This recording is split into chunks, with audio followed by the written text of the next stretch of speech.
Hello dear students, welcome to the class. ગતિના નિયમનો આજે આપણો ત્રીજો લેક્ચર છે. પ્રીવિયસ લેક્ચરમાં આપણે શેની ડિસ્કશન કરી ગયા હતા? ન્યૂટનની ગતિનો બીજો નિયમ અને વેગમાનની વાત કરી હતી. તમને ખબર છે વેગમાન શું છે? વેગમાન એટલે બીજું કાંઈ નથી, દળ અને વેગનો બેયનો ગુણાકાર છે.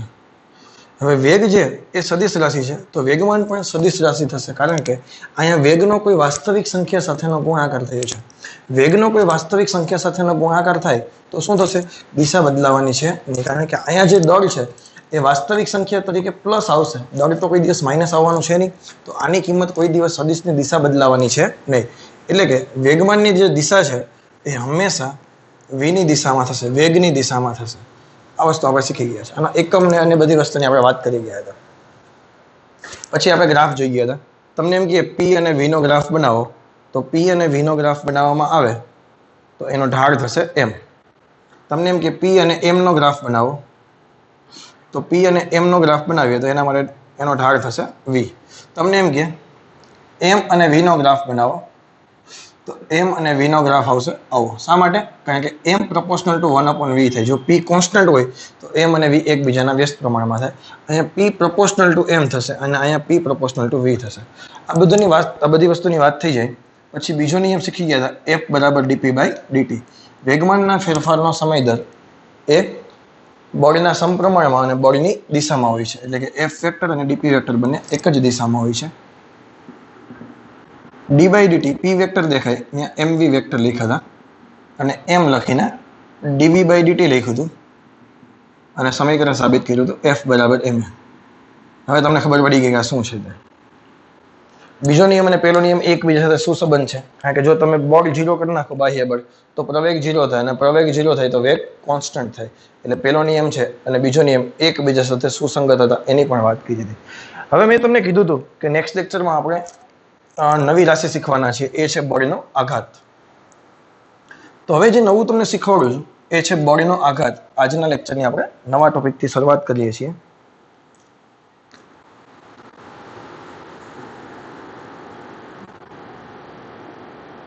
બોડીનો આઘાત, એની સંજ્ઞા પર્ટિક્યુલર કોઈ નથી. હવે હું તમને એક એક્ઝામ્પલ આપું. પહેલા આપણી પાસે એક સમીકરણ છે, એફ બરાબર ડીપી બાય ડીટી. જો સદિશ સ્વરૂપે લખીએ તો આવી રીતે લખી શકાય. હવે F vector into DT vector તમે કરો તો તમને ડીપી વેક્ટર મળે. આની મદદથી તમને એક એક્ઝામ્પલ આપું કે કોઈ એક પદાર્થ પર, માનો કે એક્ઝામ્પલ લઈએ, કોઈ એક પદાર્થ પર બળ લગાડવામાં આવે છે 25 ન્યૂટનનું.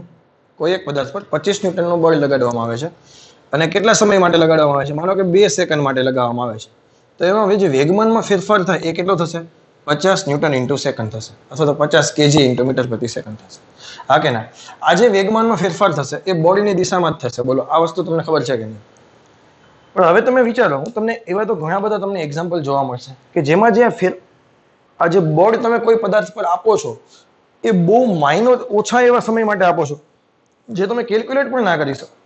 તમને એક એક્ઝામ્પલ આપું કે ભાઈ અહીંયા બેસ્ટમેન છે, બેટ દર્શાવવું એટલે સમજી જવાનું બેસ્ટમેન છે. અહીંયા બેસ્ટમેન ઉભો છે, આ સાઈડથી એક બોલર આવે છે, ઈ એમ દળના બોલને વી જેટલા વેગથી આ બાજુ ફેંકે છે. શું થશે? થોડીક વાર પછી બેસ્ટમેન છે બોલને આ દિશામાં ધક્કો મારે છે. આ દિશા બોલર જેટલા વેગથી બોલ ફેંકે છે એટલા જ વેગથી બેસ્ટમેન પાછો ફટકારે છે. એ જ દિશામાં ફટકારે કે જેથી કરીને બોલરને પાછો લાગે. એવો ઇન્ટેન્સ કેવો છે કે બોલર છે એ બેસ્ટમેનને મારવા માટે બોલ ફેંકે છે, પરંતુ બેસ્ટમેન છે પાછો એ જ દિશામાં બોલને ધકેલે છે બોલર તરફ. ક્લિયર છે? હવે તમે વિચારો ધ્યાનથી, જ્યારે આ બાજુ આવતું હતું ત્યારે વેગમાન કેટલું હતું? એમવી. આમ જાય છે ત્યારે વેગમાન કેટલું થઈ ગયું? એમવી. તમને બે વેગમાનમાં કઈ ફરક લાગે છે? તમને કઈ બે વેગમાનમાં ફરક લાગે છે? મને તો લાગે છે, તમને લાગતો કે નથી લાગતો ખબર નહીં. જો હું વેગમાનનો ફેરફાર લખું તો અંતિમ માઇનસ પ્રારંભિક લખાય.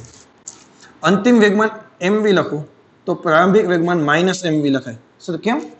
ડાયરેક્શન જુઓ વેગની. વેગ તો સદિશ રાશિ છે ને ભાઈ. દળ અદિશ રાશિ છે, વેગ તો સદિશ રાશિ છે. મૂલ્ય બદલાય તો પણ વેગ બદલાઈ ગયો કહેવાય, અથવા તો દિશા બદલાય તો પણ વેગ બદલાઈ ગયો કહેવાય. અહીંયા વેગનું મૂલ્ય બદલાતું નથી, પરંતુ દિશા બદલાઈ ગઈ. તમે જુઓ, બોલર ફેંકે છે આ દિશામાં, બેટ્સમેન મારે છે આ દિશામાં, પરંતુ ઇન બિટવીન, હવે તું વિચારજે, અહીંયા જ્યારે બોલનો બેટ સાથેનો કોન્ટેક્ટ થયો, જેટલા ફોર્સથી બોલ આવે છે, માઇનોર એવા સમય માટે બોલનો બેટ સાથે કોન્ટેક્ટ થયો, તો એ તમે ગણી શકશો? એ આપણે ગણી શકતા નથી. બીજું એક એક્ઝામ્પલ આપો. તમે બોલને દિવાલ સાથે અથડાવો છો, તમે બોલને દિવાલ સાથે અથડાવો છો, દિવાલ સાથે બોલ શું કરે? દિવાલને બળ આપશે, કારણ કે બોલ કંઈક વેગમાન લઈને ગયો હોય, કંઈક ઉર્જા લઈને ગયો હોય, તો એને બોલ શું કરે? બળ આપે. તો દિવાલ છે એ પાછો બોલને આ બાજુ ધકેલે કે ન ધકેલે? તો હવે તમે વિચારો, દિવાલ અને બોલ વચ્ચેનો જે કોન્ટેક્ટ ટાઈમ છે એકદમ નાનો એવો છે કે નહીં? તો એવા તો લોટ્સ ઓફ એક્ઝામ્પલ છે કે જેમાં બોલ જ્યારે તમે આપો છો, કોઈ પદાર્થને તમે બળ આપો છો, અહીંયા મેં બેટને બળ આપું છું, ત્યાં હું દિવાલને બળ આપું છું, તો એવા પદાર્થો માટે તમે જે બળ આપો છો એકદમ સૂક્ષ્મ સમય માટે બળ આપીએ છીએ. તો આવા સંજોગોમાં બળ કેલ્ક્યુલેટ કરવું અઘરું છે, એટલે આપણે નવી રાશિ ડિફાઇન કરીએ છીએ. એ રાશિનું નામ છે બળનો આઘાત. બળનો આઘાત એટલે બીજું કાંઈ નહીં, તમે જે મૂલ્યથી બળ આપો છો અને જેટલા સમય માટે આપો છો એ બંનેનો ગુણાકાર. એક્ઝામ્પલ ભેજામાં જાય કે નહીં? અહીંયા વેગમાનનો ફેરફાર લખવો હોય તો કેટલો લખી શકાય? mv plus mv two mv. આવા તો લોટ્સ ઓફ એક્ઝામ્પલ આવશે, એટલે હું દરેક વારે ઘડીએ તમને કહેતો રહીશ. એટલે વિચારજો, વેગની દિશા બદલાઈ જાય તો વેગમાન બદલાઈ જાય છે. ચલો ક્લિયર? તો આ જે એક્ઝામ્પલ હતું એની મદદથી આપણે વ્યાખ્યા આપવી હોય બળનો આઘાતની.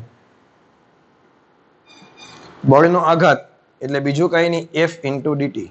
બળનો આઘાત એટલે બીજું કાંઈ નહીં, F ઇન્ટુ ડીટી બરાબર ડેલ્ટા પી. તો આ જ થઈ ગયો બળનો આઘાત. એટલે બીજો નિયમ તમને આવડતો હોય તો બળનો આઘાત શીખવો બીજું કંઈ નથી. બળનો આઘાત એટલે શું? બળ અને તે કેટલા સમય માટે આપો છે બેનો ગુણાકાર.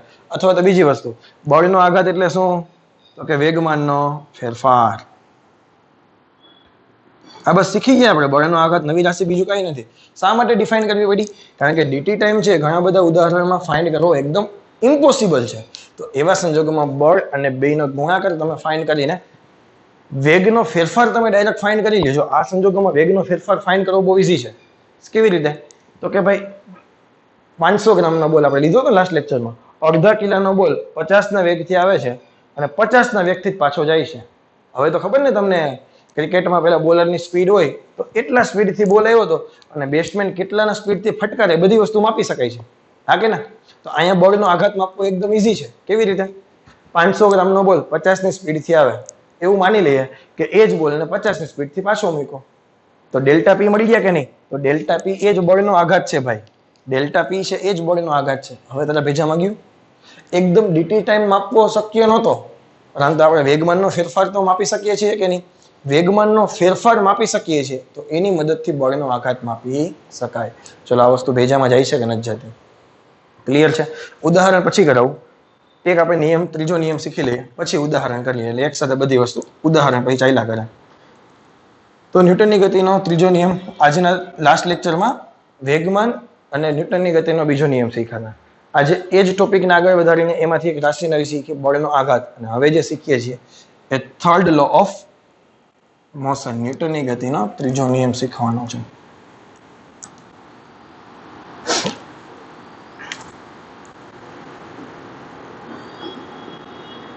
ન્યૂટનની ગતિનો ત્રીજો નિયમ. હવે આમાં તો લગભગ બધાને યાદ હશે, આઘાત અને પ્રત્યાઘાત સમાન મૂલ્યના અને પરસ્પર વિરુદ્ધ દિશાના હોય છે ને? આવું તો શીખીને આવ્યા હતા કે નહીં? તો બસ આ જ નિયમ છે. શું હતો? આઘાત અને પ્રત્યાઘાત સમાન મૂલ્યના અને પરસ્પર વિરુદ્ધ દિશાના. આવું જ તમે શીખીને આવ્યા હતા, પરંતુ આજે હું એને ડિટેલમાં શીખવાડીશ તને. આમાં તો કઈ કોઈને વાંધો છે નહીં, નિયમમાં તો કોઈને કઈ વાંધો હશે નહીં. વાંધો હોય તો એનો કઈ થશે નહીં. અને બીજી રીતે કહીએ કે આઘાત અને પ્રત્યાઘાતનો મતલબ શું થાય? કે તમે જેટલાના ફોર્સથી કોઈ પથ્થર પર તમે બોલ અથડાવો છો, એટલા જ ફોર્સથી પથ્થર છે એ બોલને પાછો ધક્કો મારે કે નહીં? આ વસ્તુ તો ખબર કે નહીં? તમે કોઈ વ્યક્તિને જેટલાના ફોર્સથી ધક્કો મારો છો એટલો જ ઓલો ગુસ્સે થઈને પાછો સામો ફોર્સ મારશે. હા કે ના? તો તમે જે ધક્કો મારો છો એને કહેવાય આઘાત. સામેવાળો જે તમને રિએક્શન આપે છે, તમે એક્શન કરો છો ને, ધક્કો મારીને તમે એક્શન કરવા જાઓ છો અને ઓલો સામે રિએક્શન આપે છે, તો ઇંગ્લિશમાં આઘાતને કહેવાય એક્શન, પ્રત્યાઘાતને કહેવાય રિએક્શન. તો જ્યારે કોઈ બે પદાર્થ વચ્ચે આંતરક્રિયા થતી હોય, જ્યારે કોઈ બે પદાર્થ વચ્ચે આંતરક્રિયા થતી હોય ત્યારે એક પદાર્થ છે સામેવાળા પદાર્થ પર જેટલું બળ આપે એ બળને કહેવાય ક્રિયા બળ. તમે એક્શન કીધી ને, એક્શન એટલે ક્રિયા, તમે જે એક્શન કરો છો અને એનું સામે પ્રતિક્રિયા બળ મળે, બંને સમાન મૂલ્યના અને પરસ્પર વિરુદ્ધ દિશાના હોય. ક્લિયર કે નહીં? જે બોલું છું એ લખીને તને બતાવું છું. બે પદાર્થો વચ્ચેની આંતરક્રિયા દરમિયાન એક પદાર્થ બીજા પદાર્થ પર જેટલું બળ, આ બળનું નામ શું આપું છું? ક્રિયાબળ, એક્શન, એક્શન ફોર્સ. તમે જે કાંઈ એક્શન કરો છો તે જેટલું ક્રિયાબળ લગાડે તેટલું જ પ્રતિક્રિયાબળ, રિએક્શન, તેટલું જ પ્રતિક્રિયાબળ બીજો પદાર્થ પહેલા પદાર્થ પર લગાડે છે. મૂલ્ય તો બેનું સમાન જ છે, પરંતુ બેની દિશા કેવી હશે? વિરુદ્ધ. એ વસ્તુ લખવી ખૂબ અગત્યની છે. પરંતુ બંનેની દિશા પરસ્પર કેવી હશે? વિરુદ્ધ હશે. ચલો, આ વસ્તુમાં કોઈને ડાઉટ છે? ન્યૂટનની ગતિનો પદાર્થ પર જેટલું બળ લગાડો એટલો જ બીજો પદાર્થ છે પહેલા પદાર્થ પર બળ લગાડે. સિમ્પલ ભાષામાં હું તમને એમ કહું કે એ અને બી પદાર્થ છે, એ પદાર્થ બી ઉપર જેટલું બળ લગાડે એનું નામ આપું છું FAB. બી પદાર્થ એ પદાર્થ ઉપર જેટલું બળ લગાડે એનું નામ આપું છું FAB. જો વ્યવસ્થિત તમે સમજો તો બેયનું મૂલ્ય તો સમાન જ છે, પરંતુ બેયની દિશા પરસ્પર કેવી છે? વિરુદ્ધ છે. Force on A due to B ને કારણે એ પર લાગતું બળ is equal to minus B ને કારણે એ પર લાગતું બળ. બંનેના મૂલ્ય કેવા છે? સમાન છે. નિશાની કેવી છે? વિરુદ્ધ છે.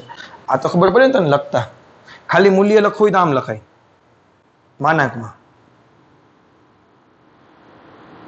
હા કે ના? દિશા સહિત લખવું છે એટલે નિશાની કેવી કરી નાખી મેં? માઇનસ. આ વસ્તુ તમે સમજી શકો છો. ક્લિયર છે? આનો મતલબ એવો થયો, કોઈ દિવસ એકલા બળનું અસ્તિત્વ છે જ નહીં. કોઈ દિવસ એકલા બળનું અસ્તિત્વ છે જ નહીં. સર એવું કેમ? હું તમને ઘણા બધા એક્ઝામ્પલ આપું છું. વન બાય વન એક્ઝામ્પલ આપું ને તમે સમજતા જશો. 2-3 એક્ઝામ્પલથી હું તમને બધી વસ્તુ સમજાવવાની કોશિશ કરું. તમે સ્પ્રિંગને દબાવો છો, તમે બધી વસ્તુ ફીલ કરજો. જો હું જે બોલું છું ને બધી વસ્તુ તમને ફીલ થશે. તમે સ્પ્રિંગને દબાવો છો, સ્પ્રિંગને દબાવો એટલે હાથ વડે તમે સ્પ્રિંગ પર ફોર્સ લગાવો. તમે આમ 2 કલાક તમને પકડી રાખવાનું તમે પકડી રાખશો? થોડીક હેવી સ્પ્રિંગ છે, નાની એવી રિફિલમાં આવે સ્પ્રિંગ એવી નથી. એ તો તમે 2 કલાક પકડી રાખો. થોડીક જાડી એવી સ્પ્રિંગ છે, એને તમે 2 કલાક લગીને તમને દબાવીને પકડી રાખવાની કે તમને મજા આવે? ધીમે ધીમે આ બધી વસ્તુ દુખવા લાગે, તમને ફીલ થાય કે સ્પ્રિંગ તમારા પર પણ બળ લગાડે છે. તમે સ્પ્રિંગને જેટલા ફોર્સથી દબાવો છો એટલું જ પણ વિરુદ્ધ દિશાનો ફોર્સ છે એ તમારા હાથ પર સ્પ્રિંગ લગાવતી હશે. અમુક સમયે આ હાથ દુખવા માંડે. શા માટે? કારણ કે સ્પ્રિંગ પર તમારા પર બળ લગાડતી. બોલો, ફીલ થાય છે કે નહીં? આ વસ્તુ આપણે ઓબ્ઝર્વેશન કરીએ કે નહીં? બીજી વસ્તુ, પાણીમાં આપણે તરવા જઈએ, મને તો તરતા નથી આવડતું, પણ જે લોકો પાણીમાં તરે છે એ લોકો હાથ આમ કરે છે. હાથ આમ કરે એનો મતલબ શું થાય? હાથ વડે પાણીને પાછળ ધક્કો મારે, પાણી એને આગળ ધક્કો મારે અને વ્યક્તિ આગળ તરતો જાય છે. બોલો, ફીલ થાય છે કે નહીં? તમે વ્યક્તિ હાથ વડે આમ કરે, બહુ નહીં કરું, બોર્ડર ભટકાઈ જશે. આમ કરે તો પાણી એને આગળ તરફ ધક્કો મારે. હાથ વડે પાણીને પાછળ ધક્કો મારે, પાણી હાથને આગળ ધક્કો મારે અને વ્યક્તિ આગળ તરફ ગતિ કરે. પછી કોઈ વ્યક્તિ ઊંડી ડૂબકી મારતો હોય તો એ પછી આમ ન કરે, નીચેથી ઉપર આવવા માટે આમ ન કરે, પછી ઉપર આમ હાથ કરે. એટલે પાણી એને નીચે તરફ ધક્કો મારે, પાણી એને ઉપર તરફ ધક્કો મારે. ફીલ થાય છે કે નહીં? ખાલી હાથની પગ પણ તમે જોજો, પગ વડે ધક્કો મારે ને, અહીંથી હું કૂદકો મારીને તો બતાવી નહીં શકું, પણ તમે ફીલ કરો પગને પાછળની બાજુ આમ કિક મારતા હોય ને. હા કે ના? બીજી એક વસ્તુ થોડીક સમજવી કરી છે, પણ આ વસ્તુ શક્ય છે. હું સાચું તમને કહું છું, સાંભળજો. તમે કોઈ પદાર્થને ઉપર તરફ ફેંકો છો તો પૃથ્વી એના પર ગુરુત્વાકર્ષણ બળ નીચે તરફ લગાડે છે. થોડુંક તને સમજવામાં અઘરું પડશે, પણ આ હકીકત છે, સાંભળજો. પથ્થર પર પૃથ્વી વડે લાગતું બળ, આને કહી દો અર્થ, આને કહી દો સ્ટોન. તો નીચેની દિશામાં જે સ્ટોન પર બળ લાગે છે કેને કારણે, અર્થને કારણે, એ નીચે તરફ લાગે છે. પરંતુ સ્ટોન પણ પૃથ્વીને પોતાના તરફ ખેંચતો હશે. સ્ટોન પર પૃથ્વીને પોતાના તરફ ખેંચતો હશે. સર તો પૃથ્વી એના તરફ જાવી જોઈએ ને, પણ ના જાય. શા માટે? કારણ કે પૃથ્વીનું દળ આની કમ્પેરિઝનમાં ઘણું બધું વધારે છે. ક્લિયર છે? તો આ વસ્તુ તમે 8મા ચેપ્ટરમાં શીખશો. ગુરુત્વાકર્ષણ બળ છે ગમે તે બે પદાર્થ વચ્ચે લાગે, આ માર્કર અને બોર્ડ વચ્ચે પણ લાગે, પરંતુ એનું મૂલ્ય ખૂબ નાનું હોય. તને એક એક્ઝામ્પલ આપીને તને એક સમીકરણથી સાબિત કરી દઉં. તમે 9મા ધોરણમાં ઇક્વેશન શીખી ગયા, F બરાબર G m1 m2 upon r². યાદ કરો. હા કે ના? બે પદાર્થો વચ્ચે લાગતા ગુરુત્વાકર્ષણ બળનું મૂલ્ય. તો G છે એ સાર્વત્રિક અચળાંક છે, 6.67 × 10⁻11. એની કિંમત છે, અત્યારે યાદ રાખવાની ચિંતા ના કરો. આ માર્કર માનો કે 1 કિલોની છે, એટલે મારે તો કેલ્ક્યુલેશન ઈઝી થવું જોઈએ ને. માર્કર 1 કિલોની છે, બોર્ડ છે એ 10 કિલોનો છે. આ માર્કરનું દળ છે, માસ ઓફ માર્કર. આ 10 છે એ માસ ઓફ બોર્ડ, અને બંને વચ્ચેનું અંતર અત્યારે 1 મીટર રાખી દો એટલે આપણું કેલ્ક્યુલેશન ઈઝી થઈ જાય. ક્લિયર? તો 10 આમાંથી બાદ કરો તો બોર્ડનું મૂલ્ય કેટલું આવ્યું? 6.67 × 10⁻10 ન્યૂટન. તો બહુ નાનો કહેવાય કે નહીં? 0.000000006. ખૂબ નાનો કહેવાય કે નહીં? એટલે માર્કર ચોટી અહીં નથી જતી, ભેજામાં જાય છે. એટલે માર્કર બોર્ડ વચ્ચે બળ તો લાગે જ છે, પરંતુ બળનું મૂલ્ય ખૂબ મોટું છે, એટલે અહીંથી મૂકી દઉં છું તો અહીં ચોટીને અહીં નથી થઈ જતી. આ ભેજામાં જાય છે કે નથી જતું? તારા ભેજામાં જાય છે. તો સર પદાર્થ નીચે તરફ શા માટે આવે? નીચે તરફ એટલા માટે આવે કે અહીંયા માર્કર અને બોર્ડનું દળ મૂક્યું, અહીંયા બોર્ડને બદલે પૃથ્વીનું દળ મૂકો, માસ ઓફ અર્થ, એ તો ઘણું બધું વધારે છે કે નહીં? અહીંથી આ ઘાત માઇનસમાં ઘટવા માંડશે. હા કે ના? આ માઇનસની ઘાત ઘટવા માંડે એટલે મૂલ્ય કેમાં આવશે? પ્લસમાં આવશે. એટલે પદાર્થ નીચે તરફ જાય છે. વસ્તુ ફીલ થાય છે હું જે બોલું છું એ વસ્તુ? તો કોઈ પણ બે પદાર્થ છે એકબીજા પર ગુરુત્વાકર્ષણ બળ તો લગાડતા જ હોય. પૃથ્વી છે એ પથ્થરને પોતાના તરફ ખેંચે છે, અને પથ્થર છે એ પૃથ્વીને પોતાના તરફ ખેંચે છે. પરંતુ પૃથ્વીનું દળ એટલું બધું વધારે છે કે જે પથ્થર તરફ આકર્ષાતી નથી, પરંતુ પથ્થરને પોતાના તરફ ખેંચે છે. આ વસ્તુ તમે ચુંબકમાં પણ જુઓ છો. આ વસ્તુ આપણે ચુંબકમાં પણ જોઈએ છીએ. માનો કે ચુંબક હોય, આટલો બધો મોટો ચુંબક હોય, N ધ્રુવ અને S ધ્રુવ, અહીંયા નાની એવી ખીલી હોય તો ચુંબકને પોતાના તરફ ન ખેંચે. ચુંબકને પોતાના તરફ ન ખેંચે, ચુંબક તરફ એ જાય. પરંતુ આ ચુંબક હોય અને સામે મોટો બધો દરવાજો હોય તો ચુંબકને દરવાજા પાસે જવું પડે. ભેજામાં જાય. જે વસ્તુ નાની હોય એને ત્યાં જવું પડે. જે વસ્તુ નાની હોય એને ત્યાં જવું પડે. તમારે સ્કૂલે આવવું પડે, અમારે તમારી ઘરે આવવાની જરૂર હોય નહીં. મસ્તી કરું છું.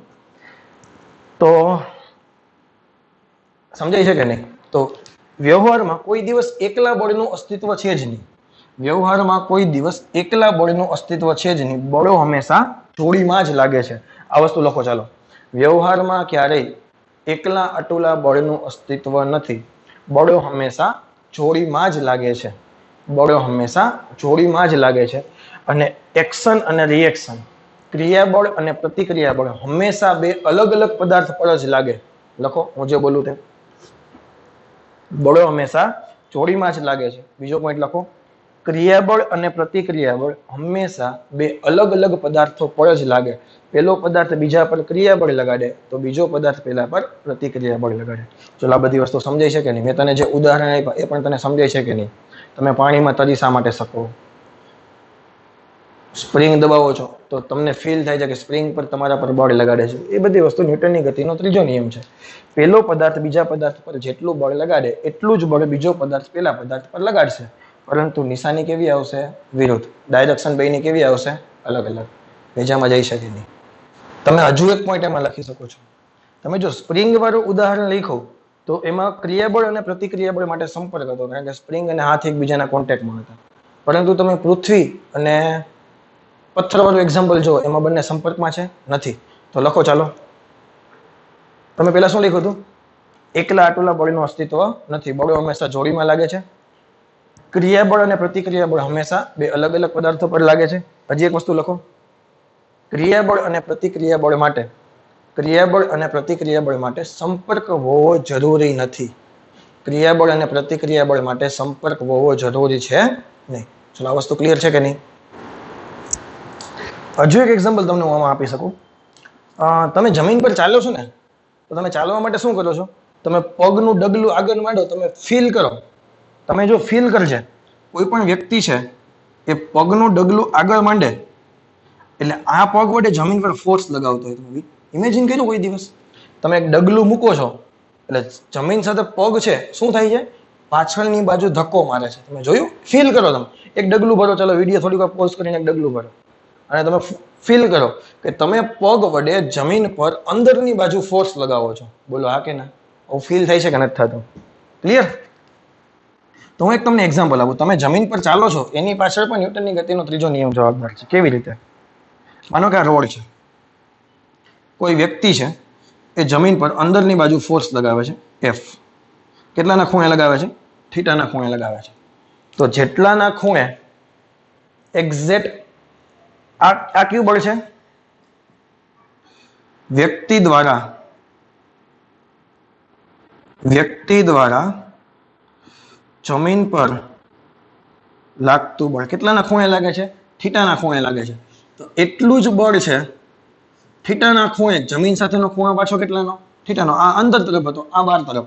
બેની દિશા પરસ્પર કેવી થઈ ગઈ? વિરુદ્ધ. આ બળ કયું છે? આર લખી નાખો, રિએક્શન ફોર્સ. આ શું છે? જમીન દ્વારા વ્યક્તિ પર લાગતું બળ. આ કયું છે? જમીન દ્વારા વ્યક્તિ પર લાગતું બળ. ચલો ક્લિયર કે નહીં? હવે આના બે ઘટક પાડો. થીટા સાથેનો ઘટક આર કોસ થીટા. આ કયો થશે? R sine theta. હવે બીજું કોઈ એક વ્યક્તિ હોય તો વ્યક્તિ પર નીચે તરફ બળ લાગતું હશે ને, કયું બળ લાગતું હોય? W બરાબર mg. કયું બળ કહેવાય ને?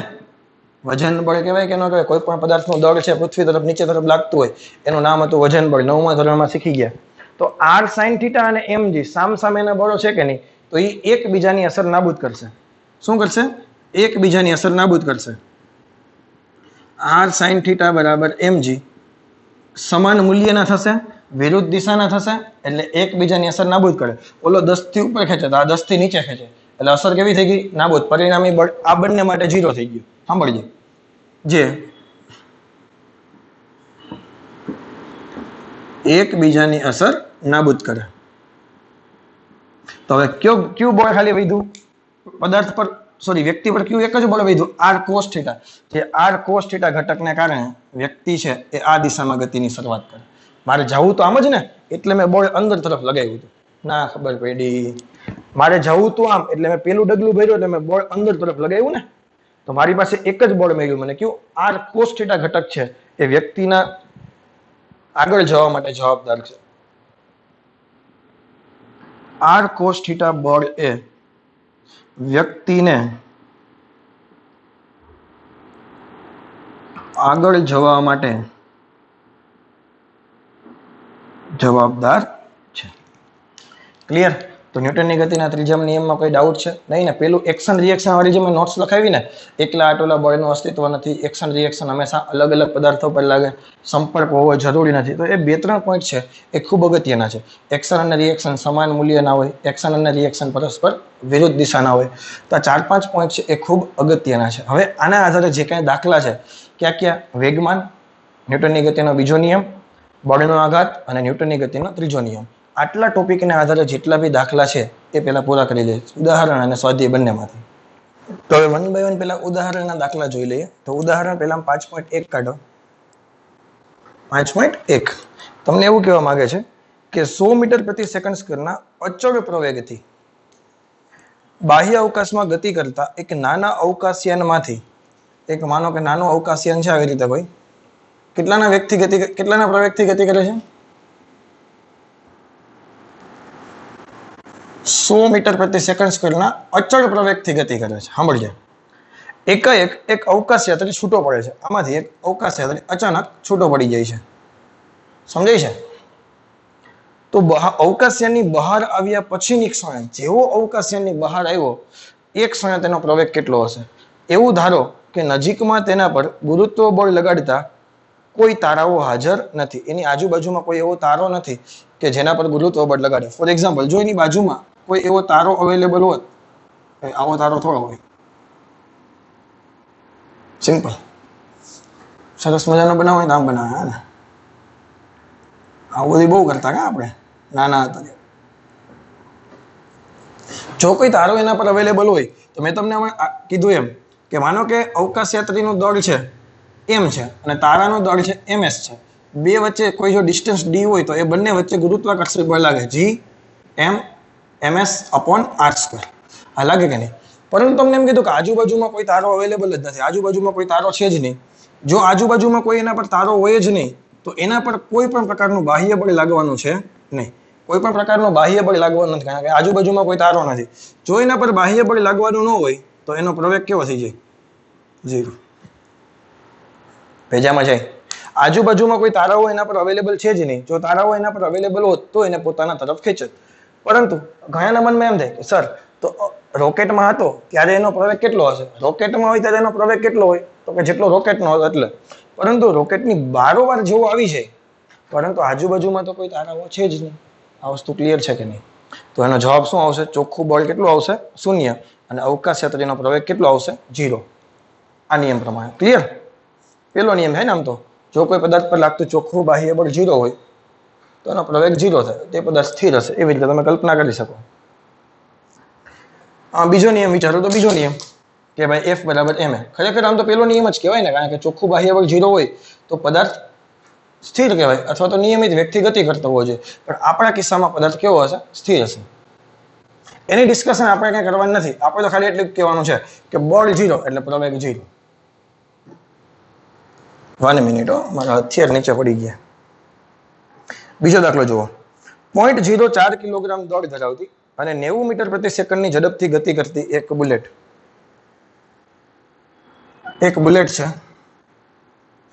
દળ કેટલું છે? માસ ઓફ બુલેટ કેટલું છે? 0.04 kg. અને કેટલાના વેગથી ગતિ કરે છે? 90 મીટર પ્રતિ સેકન્ડની ઝડપથી ગતિ કરતા એક બુલેટ એક ભારે લાકડાના બ્લોકમાં પ્રવેશે છે. ગતિ કરતા કરતા કરતા એક લાકડાના બ્લોકમાં પ્રવેશે છે. 60 સેમીનું અંતર કાપીને સ્થિર થઈ જાય છે. આ લાકડાના બ્લોકમાં પ્રવેશે એટલે 60 સેમીનું અંતર કાપીને અહીંયા બુલેટ છે એ કેવી થઈ જાય છે? બુલેટ સ્થિર થઈ જાય છે. ભેજામાં ગયો. તો બ્લોક વડે બુલેટ પર સરેરાશ અવરોધક બળ કેટલું લાગશે? તમને કયો કોન્સેપ્ટ યાદ આવે? હું તમને એમ કહું આગળના ચેપ્ટરનો કોન્સેપ્ટ યુઝ થયો. પદાર્થ ગતિ કરતા કરતા કરતા સ્થિર થઈ ગયો. સ્ટોપિંગ ડિસ્ટન્સ તમને આપ્યું 60 સેન્ટીમીટર. તમને શું આપ્યું? આ સ્ટોપિંગ ડિસ્ટન્સ આપ્યું કારણ કે બ્રેક લાગશે ને, લાકડામાં ઘૂસશે એટલે કન્ટિન્યુઅસ એનો પ્રવેગ ઘટશે, પ્રતિ પ્રવેગિત ગતિ થશે. હા કે ના? જ્યારે બુલેટ લાકડામાં ઘૂસવાની શરૂઆત કરે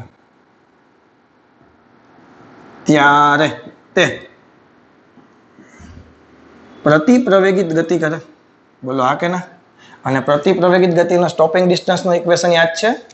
નો યાદ હોય તો કહું. અહીંયા v વેગથી આવે, અંતિમ વેગ કેવો થઈ ગયો? આ પ્રારંભિક વેગ v, અંતિમ વેગ 0 થઈ ગયો. જો સ્ટોપિંગ ડિસ્ટન્સની શોર્ટકટ ન આવડતી હોય તો, અને હું તો કહું આવડતી જ હોવી જોઈએ. અંતિમ વેગ કેવો થઈ ગયો? 0. પ્રવેગ કેવો છે? માઇનસ. યાદ કરો v0² બરાબર 2as. તો સ્ટોપિંગ ડિસ્ટન્સ શું થઈ જાય? v0² by 2a. આ તમે સાબિત કરી હતી. સાબિત કરવાની જરૂર નથી, ત્રીજા ચેપ્ટરમાં ઓલરેડી સાબિત થઈ ગઈ છે. તો આપણને સ્ટોપિંગ ડિસ્ટન્સનું ઇક્વેશન ખબર છે તો પ્રવેગ મળી જાય કે નહીં? v0² by 2s. તો પ્રારંભિક વેગ કેટલો હતો? મીટર પ્રતિ સેકન્ડમાં છે. જો કિલોમીટર પ્રતિ કલાકમાં હોય તો મીટર પ્રતિ સેકન્ડમાં ફેરવવો 5/18 વડે ગુણીને 90 × 90 2 × 60. 0 0 કેન્સલ. શું થશે બોલો ને? ના થાય ને? કા 3 તેરી 9 3 2 6 3 3 કેન્સલ. 90 તેરી 270 ને 2 2 4. 270 ભાગ્યા 4 કેટલો જવાબ આવે?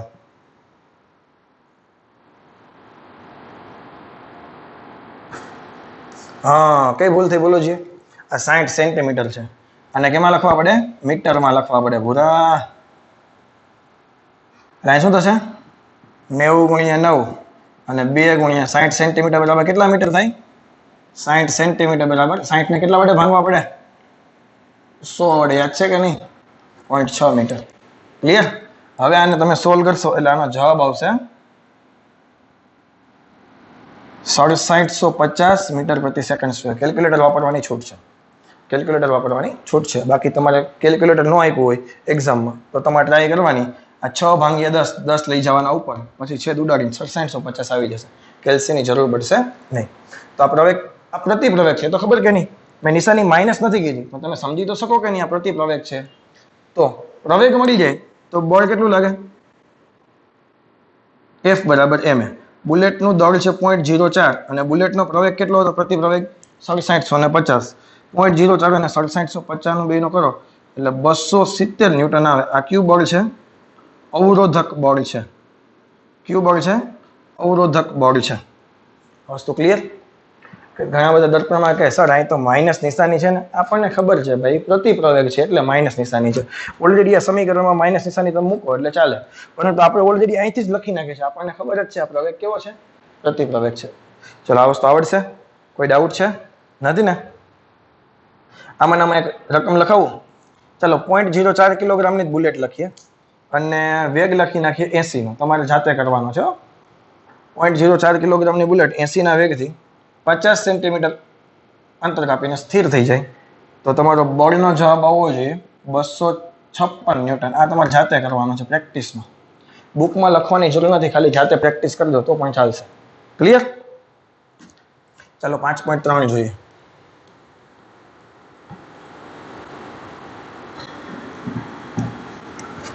બટ એક પહેલા ચેક કરી લો કે મોબાઈલમાં રેકોર્ડિંગ ચાલુ છે કે નહીં. યસ.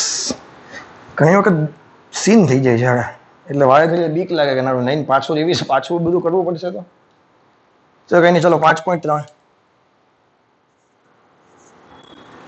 કે એમ દળના પદાર્થની ગતિ y બરાબર ut પ્લસ 1/2 gt સ્ક્વેર વડે દર્શાવાય છે. y બરાબર ut પ્લસ 1/2 gt સ્ક્વેર વડે દર્શાવાય છે. તો પદાર્થ પર લાગતું ચોખ્ખું બળ શોધો. હવે આપણને ખબર છે બળ બરાબર શું થાય? m into a થાય. આપણને એટલી ખબર પડે. તો દળ તો આપણે આપી દીધું છે. મારે જોઈએ શું? પ્રવેગ જોઈએ. મારે જોઈએ શું? પ્રવેગ જોઈએ. આ તો સ્થાનાંતરનું સમીકરણ છે, આપણે બધાને ખબર છે. આ સમીકરણ કેનું છે? સ્થાનાંતરનું. હવે જો આનું વિકલન કરવું તો મને વેગ મળી જાય. હા કે ના? આનું વિકલન બે અલગ અલગ રીતે કરું કે એક સાથે કરી દઉં? ચાલો કરીને આમાં એક વખત કરાવી દો. હાલો ચલો આમાં કોઈ ડાઉટ? વેગ અચળ છે, u બાર કાઢી લો. આ કરાવવાની જરૂર ન હોય તો હું કરાવું છું. આવો ગુરુત્વ પ્રવેગ અચળ છે, એની કિંમત તો ફિક્સ હોય. બે અચળ છે, બાર નીકળી ગયા, વધ્યું શું? T square. તો ટી નું ટી ની સાપેક્ષે વિકલન 1 વત્તા 1/2 g ટી સ્ક્વેર નું વિકલન. ઘાત આગળ આવે, ઘાતમાંથી એક બાદ થાય. એટલે યાદ છે ને? d/dx x⁻n. ઘાત આગળ આવે, ઘાતમાંથી એક બાદ થાય. જો આ જ વસ્તુ સંકલનમાં હોય તો ઘાતમાં એકનો ઉમેરો, નવી ઘાત વડે ભાંગો. બોલો હા કે ના? આનું વિકલન થઈ ગયું 2t. બે કેન્સલ તો u બરાબર u પ્લસ gt આવ્યું. આ શું આવ્યું? હજી તો વેગ આવ્યો. હજી એકવાર વિકલન કરો, u લખી નાખો અચળ, તો પ્રવેગ મળી જાય d/dt. શું આવશે? u plus gt. હવે ડાયરેક્ટ લખું છું. અચળનું વિકલન 0, g બારોબાર t નું t ની સાપેક્ષે વિકલન 1 થઈ ગયું. તો પ્રવેગ કેટલો આવ્યો? g આવ્યો. તો બળ બરાબર શું થાય? F બરાબર ma અને a દેખાય ત્યાં આવે મૂકશું કેટલા? g. તો આ તારો જવાબ આવી ગયો, F બરાબર mg. અને F બરાબર mg હોય એટલે ગતિ કેવી હશે? ગુરુત્વાકર્ષણ. ખબર ને? ગુરુત્વાકર્ષણ બળને કારણે લાગતું બળ. ગુરુત્વાકર્ષણને કારણે લાગતું બળ F બરાબર mg. તો આ ગતિ કઈ હશે? ગુરુત્વાકર્ષણને કારણે થતી ગતિ હશે. સમજાય છે? ચાલો આ જ વસ્તુ તમને એક એક્ઝામ્પલ સ્વરૂપે આપું, તમારે જાતે કરવાની.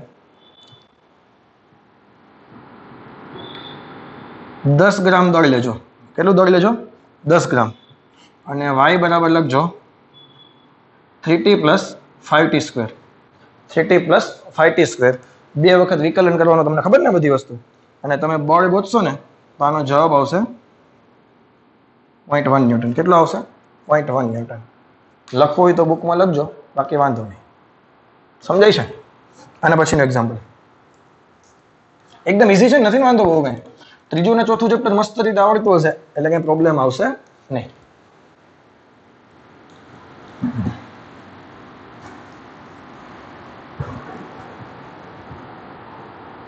ચલો 5.4.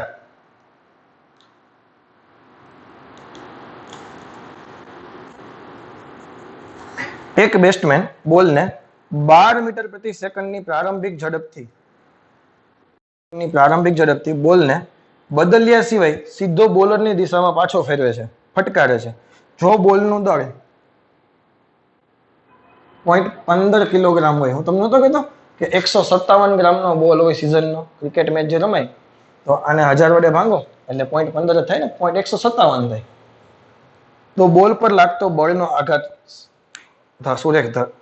આઘાત શોધો. બોલની ગતિ સુરેખ ધારો. મેં તમને થોડીક વાર પહેલા સમજાવ્યું હતું, ફરીથી તમને સમજાવું છું. ખૂન નીકળ્યો, ખૂન.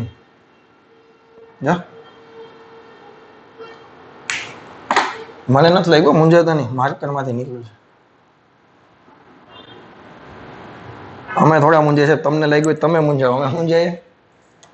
હા ચાલો, આ બેટ આપણે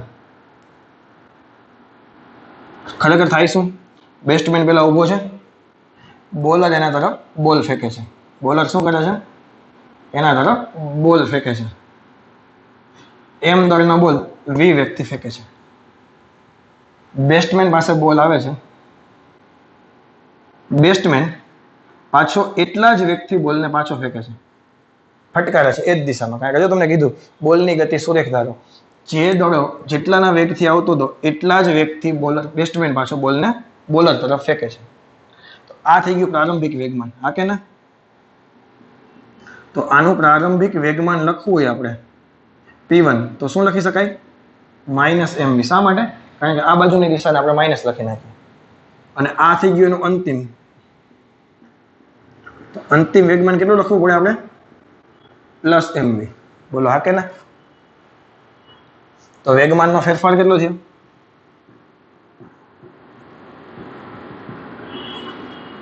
ડેલ્ટા P બરાબર કેટલો થાય? P2 - P1. P2 કેટલા છે? mv. આ કેટલા છે? mv. -mv. માઇનસ કેટલા થઈ ગયા? પ્લસ. તો વેગમાનનો ફેરફાર કેટલો થઈ ગયો? 2mv. આપણે પૂછ્યું છે શું? બળનો આઘાત. આપણને શું પૂછ્યું છે?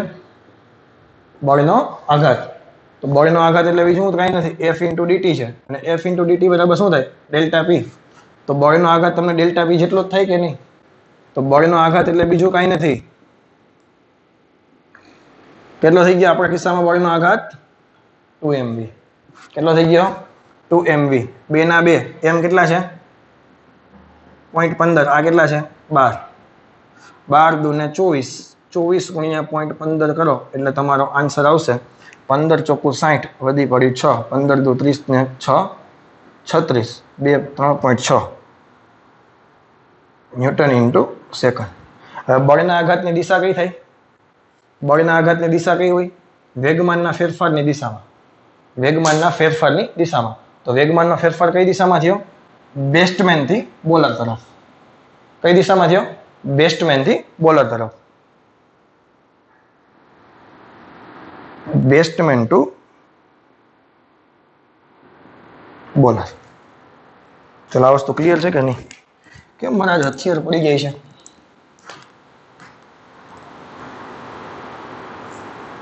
ચલો ક્લિયર? આ દાખલો આવડશે? આમાં કઈ ડાઉટ છે? આ જ વસ્તુ ડેટાના સ્વરૂપમાં આપું. 30 મીટર પ્રતિ સેકન્ડના વેગથી કોઈ બોલર બોલ ફેંકે છે. 20 મીટર પ્રતિ સેકન્ડના વેગથી બેટ્સમેન એને ફટકારે છે. બોલનું દળ છે માનો કે 100 ગ્રામ. આન્સર શું આવશે? બોલનું દળ માનો કે 100 ગ્રામ છે. આન્સર શું આવે? તને ડાયરેક્ટ ખબર પડી જવી જોઈએ કે આ -mv થશે, આ +mv થશે, એટલે 2mv તો આવવાનું છે કે નહીં? તો 2mv નો મતલબ શું થાય? 30 ને 20 કેટલા થઈ ગયા? અહીંયા 2mv નહીં કરાય. હવે શું કરવું પડશે? અહીંયા અને v1 કહી દઉં અને v2 કહી દઉં. હા કે ના? તો પ્રારંભિક વેગમાન કેટલું થશે? Minus mv1. અંતિમ વેગમાન કેટલું થશે? Plus mv2. તો ડેલ્ટા પી તમે ફાઇન્ડ કરશો તો mv2 માઇનસ mv1, બેમાંથી m કોમન કાઢ લો તો mv2 પ્લસ mv1. m કેટલા છે? 100 ગ્રામ. 100 ગ્રામ એટલે 0.1, 1000 વડે ભાંગો એટલે. અને v2 પ્લસ v1 25, 30 ને 20 50, જવાબ આવે ધારો 5 ન્યૂટન. અને ડેલ્ટા પી જેટલા હોય એટલો જ બળનો આઘાત હોય. ભેજામાં જાય કે નહીં? તો આવા એમસીક્યુ ડાયરેક્ટ પૂછે બળનો આઘાતનો, તો ડેલ્ટા પી પહેલા ગોતવાનો. ડેલ્ટા પી ગોતવા માટે શું કરવાનું? આ બેનો સરવાળો કરી નાખવાનો. જો સુરેખ ગતિ હોય તો, જો સુરેખ ગતિ હોય તો આ બેનો શું કરી નાખવાનો? સરવાળો કરી નાખવાનો. 30 ને 20 ડાયરેક્ટ 50. 30 ને 20 50, એને કેટલા વડે ભાંગી નાખો? દળ વડે ભાંગી નાખો. પરંતુ જરૂરી તો નથી કે સુરેખ ગતિ જ થતી હોય. એક એવું પણ એક્ઝામ્પલ તમને કરાવું, અને જે આપણે ઓલરેડી છે જ આપણે 5મો દાખલો, કે જેમાં એંગલ ઉપર બોલ જવાનો છે. કહું કઈ રીતે છે તે. 5મો દાખલો, અને મારો પર્સનલી ફેવરેટ છે ઉદાહરણ, કારણ કે બહુ સરસ મજાનો છે અને અહીંથી ઘણા બધા એમસીક્યુ આપણે બનવાના છે. આ જ ટોપિક જો તારા મગજમાં હશે તો ઘણા બધા એમસીક્યુ તમે અહીંથી સોલ્વ કરી શકશો. અલગ અલગ તમને ગમે તે વસ્તુ પૂછે, તારા મગજમાં આ કોન્સેપ્ટ હશે પછી કંઈ પ્રોબ્લેમ નહીં આવે. હું તને એક બે હોમવર્કમાં પણ આપીશ. આકૃતિમાં દર્શાવ્યા મુજબ બે એક સમાન બિલિયર્ડ બોલ એક દ્રઢ દિવાલ પર સમાન ઝડપથી પરંતુ જુદા જુદા કોણે અથડાઈને ઝડપમાં કોઈ ફેરફાર વિના પરાવર્તન પામે છે. જે વેગથી તમે ઝડપથી અથડાવો છો એ જ ઝડપથી પાછા આવવાના છે. ભેજામાં જઈ પણ બંને કેસમાં ફરક શું છે? કે જે પહેલો કેસ છે એમાં દિવાલ આવી રીતે છે. એક બોલ માનો કે તમે ફેંકો છો, એમ દળનો બોલ છે, માનો કે ફેંકીએ આપણે યુ જેટલા વેગથી ફેંકીએ તો દિવાલ સાથે અથડાય અને પાછો આ બોલ એટલા જ વેગથી આ બાજુ પાછો આવવાનો છે. ક્લિયર? હા કે ના? તો અહીંયા નહીં તને શીખવાડ્યો. આને માત્ર વેગનો x ઘટક હતું. તમને બાજુમાં કાર્ટેશિયન એમ પદ્ધતિ આપી કે આને x કહેવાય આને y કહેવાય. તો આપણે ખબર નથી પડતી નહીં આપી હતી. આપણને બધી જ ખબર પડે છે, પણ આ લોકો આપણે શું સમજતા હશે? બાજુમાં આપ્યો x ને y, કેમ જાણે આપણને તો ખબર જ ના પડતી હોય, હે ને? તો આને માત્ર એક જ દિશામાં વેગ છે. શું વેગ છે? એટલે એક જ છે કે નહીં? ઉપર તરફ જવાના કોઈ ચિંતા કરવાની જરૂર છે નહીં. તો આનો પ્રારંભિક વેગમાન મારે લખવું હોય તો p ઇનિશિયલ, આ એટલે શું થશે? ફૂલ ફોર્મ યાદ રાખજે. p ઇનિશિયલ એટલે શું થશે? ગુજરાતીમાં કેવું હોય તો આને p પ્રારંભિક, અને pf p ફાઇનલ, આને શું કહેવાય? p અંતિમ. ચલો આ વસ્તુ ક્લિયર કે નહીં? હવે સાંભળો. તો ઇનિશિયલ વેગમાન કેટલું થશે? તો કે આ દિશામાં છે તો એને પ્લસ લખું તો m ઇન્ટુ યુ. આ ફાઇનલ થયું કે નહીં? તો ફાઇનલ વેગમાન કેટલું થયું? Minus mu. બોલો આમાં કોઈને કઈ ડાઉટ છે? આમાં એંગલની કઈ વાત છે જ નહીં, એકદમ સીધું ને સરળ. જે અમને આગળના દાખલામાં કીધું હતું બેસ્ટમેન વાળા દાખલામાં, એ જ વસ્તુ. તો અહીંયા વેગમાનનો ફેરફાર કેટલો થયો? ડેલ્ટા પી બરાબર pf minus pi minus mu. આ p અને ઓલી નિશાની વાળા, રેડી ને? માઇનસ 2 mu જવાબ આવે પેલા કિસ્સામાં વેગમાનનો ફેરફાર. ક્લિયર? હવે દરેક બોલને લીધે દિવાલ, બે ક્વેશ્ચન ક્યાં પૂછ્યા પહેલા એ તો જોઈ લે. દરેક બોલને લીધે દિવાલ પર લાગતા બળની દિશા કઈ હશે? આ બોલને લીધે દિવાલ પર લાગતા બળની દિશા કઈ હશે? દિવાલ વડે બંને બોલ પર લગાડેલા આઘાતના માનનો ગુણોત્તર કેટલો હશે? બંને કિસ્સામાં જે આઘાત લાગે છે એ બંનેનો રેશિયો, એટલે પેલું આ છે અને બીજી આકૃતિ બીજી છે, તો પેલા અને બીજાનો બેનો રેશિયો લેવાનો છે બળના આઘાતનો. તો આ કિસ્સામાં બળનો આઘાત કેટલો થાય? એટલે બળનો આઘાત એટલે બીજું કાંઈ છે જ નહીં, વેગમાનનો ફેરફાર. તમને ખબર પડે કે નહીં? તો પેલા કિસ્સાનો બળનો આઘાત આવ્યો -2 mu. અને અહીંયા બળની દિશા તને લખવી હોય તો કઈ તું લખી શકે? બળની દિશા કઈ છે? દિવાલ પર લાગતા બળની દિશા. ખરેખર આખું આમ લખીએ.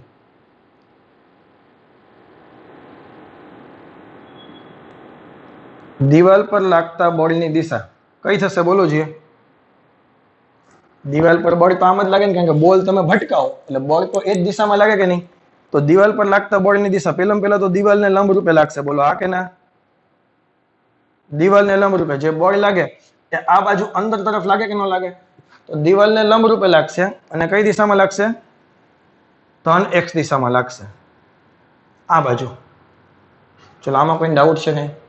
બીજો કેસ જુઓ, થોડોક મજા આવે. મારો પર્સનલી ફેવરિટ બીજો કેસ જ છે કે જેમાં વધારે સમજવાની તને મજા આવશે. તમને આકૃતિ એક આવી આપી છે. યુ જેટલા વ્યક્તિ બોલને આવવા દેવાનો, અહીંથી કેટલાના ખૂણે આવવા દેવાનો? 30 ખૂણે આવવા દેવાનો.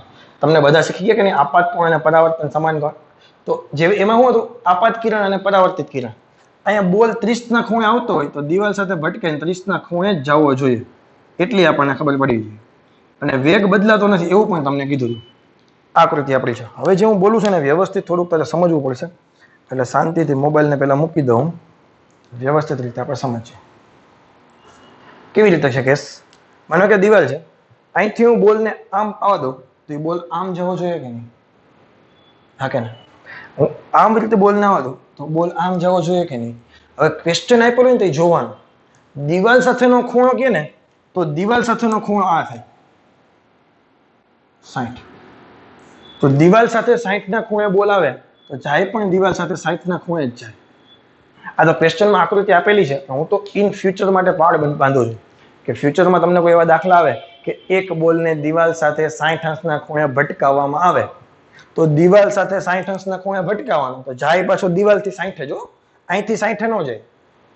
આ વસ્તુ ક્લિયર છે કે નહીં? સમક્ષિતિજ સાથે 30 ખૂણે તો જાય પાછો સમક્ષિતિજ સાથે 30 ખૂણે. ચલો આ વસ્તુ તારા મગજમાં બેસી ગઈ. હવે જો ને અહીંયા વેગના ઘટકો પડે. શું પડે? વેગના ઘટકો પડે. અને વેગ જે દિશામાં હોય એ દિશામાં વેગમાનના પણ ઘટકો પડે. યાદ કરો ને પ્રીવિયસ લેક્ચર મેં તમને કીધું હતું કે વેગમાન છે એક્સ દિશામાં હોય તો બળ એક્સ દિશામાં લાગે, વેગમાન વાય દિશામાં હોય તો બળ વાય દિશામાં લાગે. યાદ આવ્યું? Fx બરાબર dpx by dt બરાબર d m vx by dt બરાબર m d.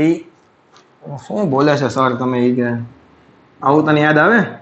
dpx by dt વેગમાનનો x ઘટક, વેગમાનનો y ઘટક. પાકું? હવે કોઈ ડાઉટ નથી ને તને? યાદ આવવા માંડ્યું? હવે આના ઘટક પાડવાના છે ને એ જ વસ્તુ મેન છે. વ્યવસ્થિત ધ્યાન દેજે.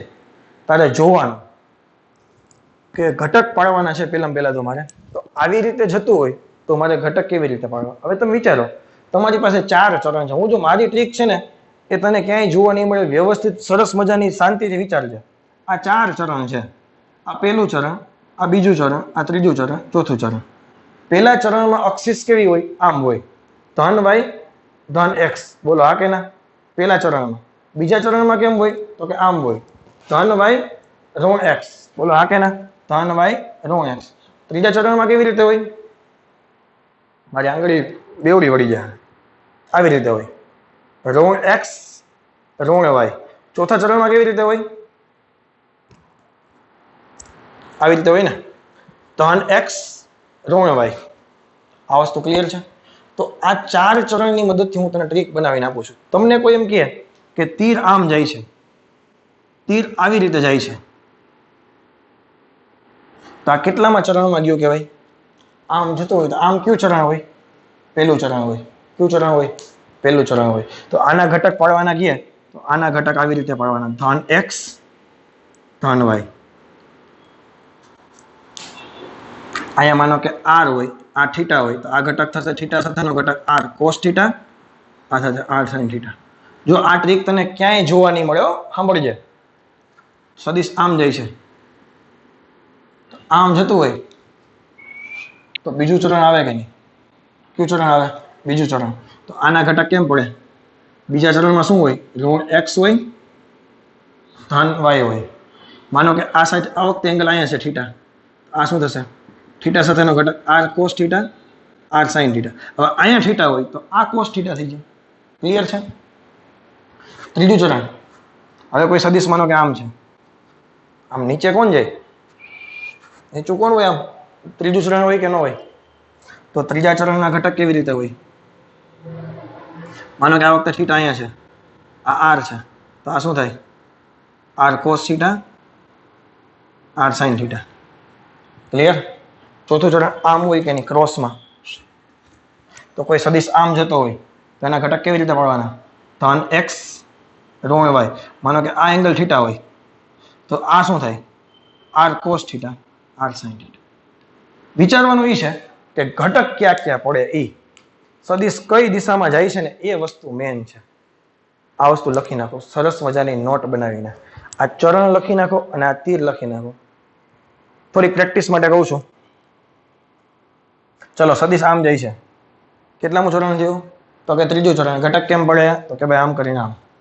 બોલો આ કે ના? ચલો સદિશ આમ છે. ઘટક કેમ પડે? આમ કરીને આમ. બોલો આ કે ના? ક્લિયર છે કે નહીં? હવે જોજો આ નોટ લખી નાખી ને બધી.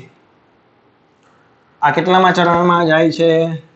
તો કે ચોથા ચરણમાં જાય છે. બોલો આ કે ના? સર આ તો આમ તો બીજું ચરણ નથી આ. એટલે પણ જાય ક્યાં ચરણમાં એ જોવાનું. બીજા ચરણમાં તો ઉપર જવું જોઈએ ને. આ બીજું ચરણ છે જો. આ બીજા જેવું છે. તો તમને એમ થાય ભલે સદિશ આ પહેલું, આ બીજું, આ ત્રીજું અને ચોથું. તમને એમ થાય છે તો બીજામાં. પણ બીજામાં છે પણ જાય કેમાં? એ ચોથામાં જાય છે. તો વિચારવાનું કેની જેમ? ચોથાની જેમ. વળી આમાં અમુક ગોખે આમ અને આમ એરો કરે. એનો કોઈ દી આનું મેળ આવે કોઈ દિવસ? આમ આના એરા કેવી રીતે પડે? આના ઘટક કેવી રીતે પડે? આનો ઘટક કેવી રીતે પડશે?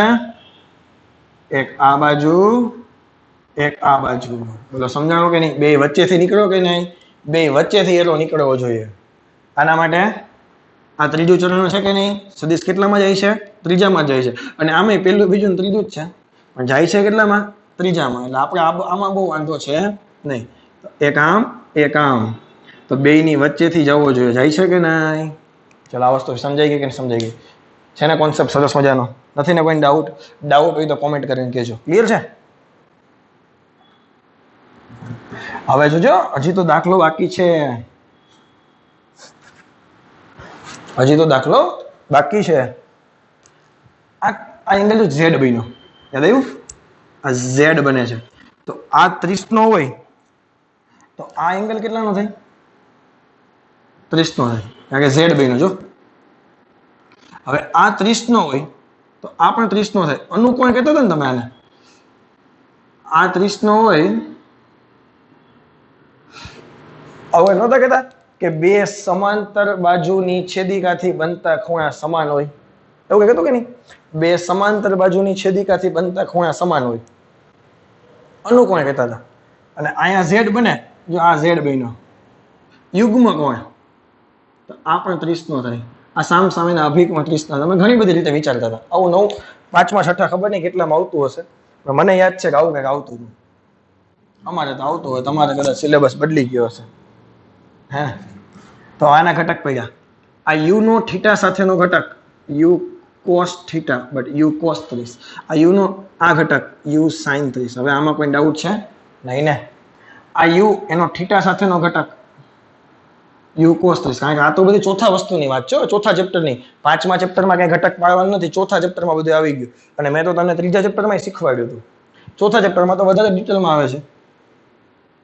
આ છે યુ સાઇન 30. એટલે હવે તને ના આવડે તો ચોથું ચેપ્ટર ફરીથી રિવિઝન કરવાનું. 5મા ચેપ્ટરમાં આને કઈ લેવા દેવા છે નહીં. આ બધી વસ્તુ ચોથા ચેપ્ટરમાં આવવાની છે. આ ખબર પડી કે નહીં? U cos 30, u sine 30, u cos 30, u sine 30. 1 by 1 step આગળ વધજે. આ લખી નાખ્યું કે નહીં? હવે હું 4 પોઈન્ટ લખું છું. હું ચારેયને અલગ અલગ નામ આપી દઉં છું. એટલે આપણે આપણા માટે સમજવામાં હેલું પડે. પહેલું, બીજું, ત્રીજું અને કાંઈ ચોથું. તો પેલું છે એ કઈ દિશામાં છે? ધન x દિશામાં છે અને પ્રારંભિક છે. તમે વિચારો બોલ અહીંથી આવતો હતો ને તો જે દિશામાં વેગ હોય એ જ દિશામાં વેગમાન હોય કે નહીં? તો પેલા પરથી મને કઈ માહિતી મળે છે? વેગમાનનો x ઘટક મળે છે અને પ્રારંભિક વેગમાન છે. વેગમાનનો x ઘટક અને પ્રારંભિક છે. તો વેગ મારી પાસે હોય તો એને ખાલી ગુણવાનો કેની વડે હોય? મારે દળ વડે ગુણવાનો હોય. કેના વડે ગુણવાનો હોય? ખાલી દળ વડે. ગુણી નાખો. પ્રારંભિક વેગમાનનો x ઘટક મળી ગયો. આ થઈ ગયો પ્રારંભિક વેગમાનનો. નીચેનો y હોય ને, ઉપર y હોય તો નીચે y હોય કે નહીં? તો પ્રારંભિક વેગમાનનો y ઘટક, ઇનિશિયલ y ઘટક કેવો થશે? m u sin 30. આ અંતિમ થઈ ગયું. આ પ્રારંભિક સ્થિતિ થઈ ગઈ. આ અંતિમ સ્થિતિ થઈ ગઈ. ક્લિયર કે નહીં? આ પ્રારંભિક બોલ આવ્યો તો ફેંકો તો આ ભટકાયા પછી નહીં. અંતિમ, તો px વેગમાનનો x ઘટક અંતિમ માટે આ બાજુ આવ્યો કે નહીં? તો નિશાની કેવી આવશે? માઇનસ. સોરી, અહીંયા પણ માઇનસ આવશે ને? કેમ બાપુ? નીચે તરફ છે, ઋણ y માં માઇનસ આવે ને, એમાંથી ભૂલ થઈ ગઈ. આ તો ધન x તો પ્લસ, ઋણ y તો માઇનસ. વિચારજો, આ બાજુ આવ્યો કે નહીં? તો માઇનસ mu cos 30. આ બાજુ નિશાની માઇનસ ઋણ x, આ પાછો ઋણ y છે. વેગમાનનો y ઘટક ફાઇનલ, નીચે તરફ માઇનસ mu sin 30. જો તમે હોશિયાર હોય તો હું તને જે સ્ટેપ કહું, હું તને પહેલા આખી મેથડ કરાવું છું, પછી તને કહી દઈશ કે તમે જો થોડુંક તમને આવડી જાય તો MCQ માં તમે આ બુદ્ધિ દોડાવી શકો છો. ચલો, વેગમાનના x ઘટકનો ફેરફાર લખીએ પહેલા. રેડી? વેગમાનના x ઘટકનો ફેરફાર ડેલ્ટા px. તો ડેલ્ટા શું લખવું પડે? px final minus px initial. વેગમાનના x ઘટકના અંતિમમાંથી વેગમાનના x ઘટકનો પ્રારંભિક બાદ કરી નાખ્યો. થોડુંક થિયરી લાંબી છે એટલે તને થોડુંક મજા નહીં આવે બધા સ્ટેપમાં, પછી તને ઓટોમેટિક ખબર પડશે. હું કરાવીશ. એટલે બીજો દાખલો આવું છે, માઇનસ mu cos 30. આ માઇનસ mu cos 30, તો ટોટલ કેટલા થઈ ગયા? Minus 2mu cos 30. અને cos 30 ની કિંમત હવે મૂકી દઉં. cos 30 એટલે √3/2 કે નહીં? હવે એ હું શીખવાડીશ નહીં હો તને કઈ. હું 2 કેન્સલ, તો માઇનસ √3mu જવાબ આવ્યો. વેગમાનના x ઘટકનો ફેરફાર. ક્લિયર? હવે વેગમાનના y ઘટકનો ફેરફાર ડેલ્ટા py બરાબર py final minus py initial. py final કેટલા છે? Minus mu sin 30. આ માઇનસ, અને py ઇનિશિયલ કેટલા છે? Minus mu sin 30. આ માઇનસ માઇનસ પ્લસ થઈ ગયા, આ પ્લસ ને માઇનસ બે ઉડી ગયા, જવાબ આવ્યો 0. વેગમાનના y ઘટકમાં ફેરફાર જ નથી થયો. એટલે કોડા તું એમ કહી શકજો, ડાયરેક્ટ જ ખબર પડી જાય. u sin 30, દિશા પણ બદલાણી નથી, મૂલ્ય પણ બદલાણું નથી, તો ફેરફાર થયો કહેવાય? નો ચેમકું. ચેમકું કે ના ચેમકું? વેગમાનનો y ઘટક છે એ આ તો ખાલી વેગ છે, અને દળ વડે ગુણી નાખો એટલે વેગમાન થયું કે નહીં? તો mu sin 30 નીચે તરફ, અંતિમમાં પણ mu sin 30 નીચે તરફ, તો ફેરફાર થયો કહેવાય? એટલે ના કહેવાય. બોલ, ચમકે કે નથી ચમકતું? હા કે ના? તો વેગમાનના y ઘટકનો ફેરફાર છે નહીં, માત્ર વેગમાનના x ઘટકનો ફેરફાર છે. હવે છે ને થોડુંક મારે ચેકવું પડશે. આ જે પેલી આકૃતિ છે ને એમાં બળનો આઘાત કેટલો હતો? -2mu. કારણ કે જે આપણે રેશિયો લેવાનો છે તો હું લખી નાખું છું, ખાલી નોટ કરી દઉં છું. કેસ 1 માં બળનો આઘાત કેટલો છે? કેસ 1 બળનો આઘાત કેટલો હતો? -2mu. હવે અહીંયા x ઘટક અને y ઘટક, તો અંતિમ વેગમાનનો ફેરફાર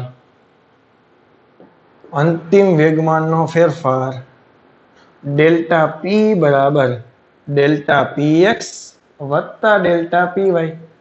ડેલ્ટા p બરાબર ડેલ્ટા px કેટલા આવ્યા? -3mu, અને ડેલ્ટા py તો 0 જ છે. તો અંતિમ ફેરફાર કેટલો આવ્યો? -3mu. તો જેટલો વેગમાનનો ફેરફાર હોય એટલો જ બળનો આઘાત આવે કે ન આવે? એટલો જ બળનો આઘાત આવે કે ન આવે? તો આનો જવાબ શું આવે? -3mu. ક્લિયર? તો આ કિસ્સામાં બળનો આઘાત આટલો આવે છે. તો હવે પેલામાં બળના આઘાત અને બીજામાં બળના આઘાતનો ભાગાકાર. કેસ 1 નો બળનો આઘાત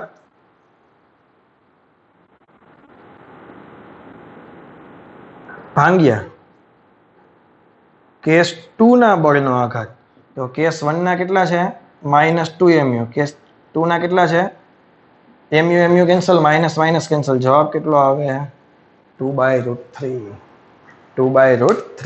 એટલે પેલો કેસ તો સિમ્પલ હતો, બીજો કેસ છે એટલા માટે મારો ફેવરેટ છે, કારણ કે એમાં ઘટકો પડે છે. અને જો તારી પાસે ટ્રીક હોય તો તું આનો અને આનો ડાયરેક્ટ સરવાળો કરી નાખ. યાદ કર, હમણાં મેં થોડીક વાર પહેલા તને શું કીધું હતું? સુરેખ પથ પર વાળા ગતિમાં બેના વેગનો સરવાળો કરીને દળ વડે ગુણી નાખવાના. એલા 30 અને 20 થયા હોય તો બેનો સરવાળો કરીને દળ વડે ગુણી નાખો એટલે વેગમાનનો ફેરફાર મળી જાય. તો આ u cos 30 અને આ બાજુની નિશાની માઇનસ છે એટલે એકની નિશાની માઇનસ છે એટલે વચ્ચે માઇનસ માઇનસ પ્લસ થઈ જશે. ના સમજાવ? હા કે ના? તો આ વસ્તુ આવડશે કે નહીં આવડે? હજી આના જેવું એકાદ એક્ઝામ્પલ કરાવું એટલે વધારે આઈડિયા આવે. હવે જો સેમ આના જેવો બીજો એક પ્રેક્ટિસ કરાવું છું. હવે પેલો કેસ છે ને, પેલા કેસમાં કોઈ જાતનો ચેન્જ નથી કરતા આપણે. એટલે પેલો કેસ તો એકદમ સિમ્પલ છે, તમે લોકો બધાને ખબર પડી ગઈ છે.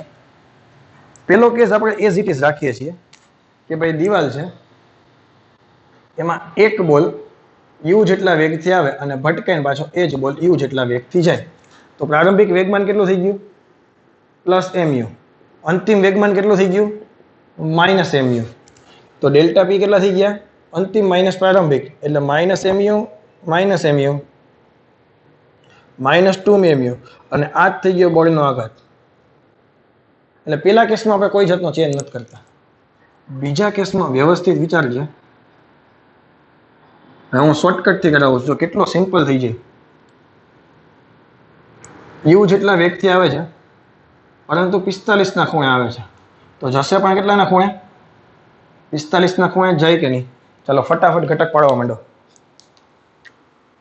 1 ઘટક આ, 1 ઘટક આ, 1 ઘટક આ, 1 ઘટક આ.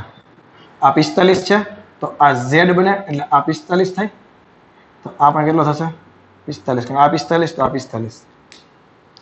આ ઘટક શું થઈ ગયો?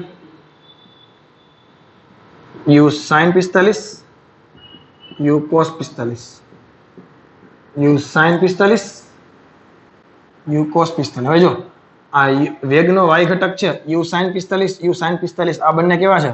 અચળ છે. એટલે વેગના y ઘટકમાં ફેરફાર ન થાય તો એના વેગમાનમાં ફેરફાર થાય. વેગ જ ન બદલાય તો વેગમાન બદલાય? તો કે નહીં. હા કે ના? વેગ જ ન બદલાય તો વેગમાન બદલાય નહીં. હવે જો વેગનું મૂલ્ય નહીં, દિશા પણ એક જ છે. બાકી તમને ઘણી વખત એમ હોય કે 20 ના વેગથી બોલર ફેંકે અને 20 ના વેગથી જ તમે મારો તો વેગમાન બદલાઈ જાય. કેમ? તો કે વેગની દિશા બદલાઈ ગઈ. અહીં તો વેગનું મૂલ્ય પણ સમાન છે, વેગની દિશા પણ સમાન છે, તો વેગમાં ફેરફાર નથી, તો વેગમાનનો ફેરફાર 0. એટલે y ઘટક હું કેલ્ક્યુલેશન કરતો નથી. x ઘટકને કેલ્ક્યુલેશન કરું તો અંતિમ કેટલું છે? -mu cos 45. સર અહીં તો u હતા ને, એટલે આ તો ખાલી વેગ થયો ને, આ તો વેગનો ઘટક છે અને દળ વડે ગુણવું પડે કે નહીં? માઇનસ પ્રારંભિક કેટલા છે? તો કે u cos 45. એટલે વેગમાન જોતું હોય તો mu cos 45. કારણ કે આ તો ખાલી વેગ જ હતો કે નહીં? આ કેટલા થઈ ગયા? -2mu cos 45 અને cos 45 ની કિંમત આવે 1/√2. તો આનો જવાબ થશે √2mu. શા માટે? કારણ કે 2 એટલે √2 × √2 હોય ને, તો એક જ √2 કેન્સલ થઈ ગયા. હવે આનો અને આ બેનો રેશિયો તમને પૂછે તો કેસ 1 ભાંગ્યા કેસ 2, આ ડેલ્ટા પી x છે એ જ બોડીનો આઘાત થઈ ગયો. ખબર પડી કે નહીં? વેગમાનનો ફેરફારને જ બોડીનો આઘાત કહેવાય. તો પહેલા કિસ્સામાં કેટલું હતું? -2mu. બીજા કિસ્સામાં કેટલું આવ્યું? -√2mu. 2 cancel, minus minus cancel. ઉપરના 2 છે એ √2 × √2 હોય કે નહીં? 1 ગયા તો જવાબ શું આવે? √2/1. ચલો આવડશે કે નહીં આવડે? છે ને એકદમ ઈઝી. કઈ અઘરું છે? એક દાખલો હોમવર્કમાં આપીને લેક્ચર પૂરું કરીએ છે ને. આજ ઘણું બધું ચાલી ગયું છે અને દાખલા આજે સરસ મજાના હતા. આ દિવાલ છે, એક બોલને ફેંકવામાં આવે છે. કેટલાના વેગથી ફેંકવામાં આવે છે? v વેગથી. અને પાછો બોલ v વેગથી જાય છે. દિવાલ સાથેનો ખૂણો છે એ 30 ડિગ્રીનો છે. કેટલાનો ખૂણો છે? દિવાલ સાથેનો ડિગ્રીનો ખૂણો 30 છે. તો બોલ વડે ડાયરેક્ટ, ચાલો રકમ લાંબી લાંબી કાંઈ નહીં, બોડીનો આઘાત ગોતવાનો છે. કેટલું શું ગોતવાનું છે? બોડીનો આઘાત. અને તમારો જવાબ આવવો જોઈએ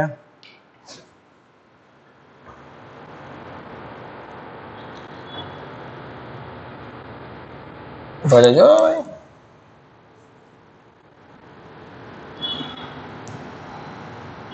ખાલી MB. શું હોવો જોઈએ? બોડીનો આઘાત ખાલી MB. આ question all India pre medical test AIPMT કરીને એક્ઝામ આવે, ખબર ને? 2016માં પૂછાઈ ગયેલો છે. 4 માર્ક્સનો નીટનો સવાલ છે. એટલે નીટ નો કહેવાય, પણ પેલા PMT લેવાથી એનો સવાલ છે. All India pre medical test 2016નો સવાલ છે. 4 માર્ક્સનો ક્વેશ્ચન છે. કોન્સેપ્ટ મગજમાં હશે તો થોડીક જ વારમાં આવડી જશે. ચલો, આશા રાખું છું કે આજના લેક્ચરમાં ખબર પડી ગઈ હશે. પ્રેક્ટિસ કરજો. આજે MCQની સીટ મળી જશે. Thank you very much. Have a nice day.